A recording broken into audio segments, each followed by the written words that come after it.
Təqaüd yaşı yüksəkdir, ya insanların aldığı təqaüd orta aylıq təqaüddə, ya orta aylıq maaş, əmək haqqı, yəni tələblərə cavab vermir. Tələblə təklif arasında fərq var. Azdır kapitalım, çünki mən uşaqları böyütmüşəm, ali təhsil vermişəm, kömək eləmişəm, oxuyublar. Onlar yerbəyer olandan sonra başlamışam işləməyə. Biri 68 yaşlı təqaüdçü, digəri cəmi 3 illik rəsmi iş stajı olan 59 yaşlı xanım. Onları birləşdirən məqam isə gələn ayın əvvəlindən pensiya yaşının növbəti dəfə artırılmasıdır.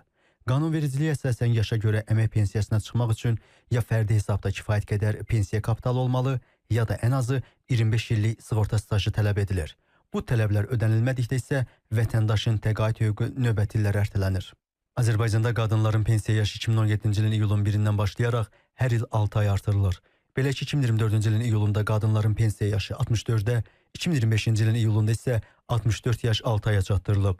Bu mərhələli proses 2026-cı ilin iyulun 1-də yekunlaşacaq. Kişilər üçün pensiya yaşı isə dəyişməz qalır. Bəs iş stajı və kapitalı yetərli olmayanları nə gözləyir? Kimlər ki işləməyiblər və bu hüquqlara malik deyirlər, onlar üçün isə müavinət verilir, sosial müavinət ödənilir və o müavinət təbii ki pensiyadan aşağı olmalıdır və qeyd olunduğu kimi 220 manat çərçivədə miqdarında sosial müavinət ödənilir. Yəni pensiya hüququnun formalaşması üçün ilk növbədə pensiya kapitalının yığılması vacibdir. Əgər pensiya kapitalı yığılmayıbsa və orada müəyyən illər nəzərdə tutulur ki, o illərdən əvvəl işləyənlərə 25 il stajı dövlət tərəfindən müəyyən olunur və ona əsasən pensiya hüququ yaradılır. Mütəxəssislər bildirir ki, əmək fəaliyyəti davam etdikcə vəzifə və maaş artımı sosial sığorta ayırmalarını da çoxaldır. Bu isə birbaşa gələcəkdə daha yüksək təqaüd almaq imkanı deməkdir. Beynəlxalq təcrübə göstərir ki, yaş artdıqca peşəkar təcrübə və gəlir imkanları da genişlənir.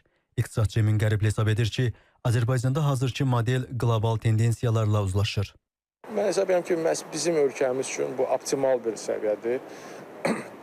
Ümumi qloballaşmadan danışırıqsa, biz bilirik ki, üzü Avropaya tərəf getsək, orada o faizlər, gəlir vergisində, sosial təzminatlar, sosial ödənişlər, məcburi sığortalar daha yüksəkdir. İndi mən demirəm, biz inkişaf etmiş ölkə deyilik, amma yəni ki, tendensiya ona doğru gedir. Hesab edirəm ki, bizim faizimiz belə optimaldır, nə çox yüksək deyil, nə də bildiyimiz qədər çox da aşağı deyil. Bir daha xatırladaq ki, qadınların pensiya yaşı 2024-cü ilin iyulun 1-dən 64 yaş, 2025-ci ilin iyulundan isə 64 yaş 6 ay müəyyən edilib. 2026-cı ilin eyni dövründən etibarən isə xanımlar artıq 65 yaşında pensiyaya çıxacaqlar. Bununla da ölkədə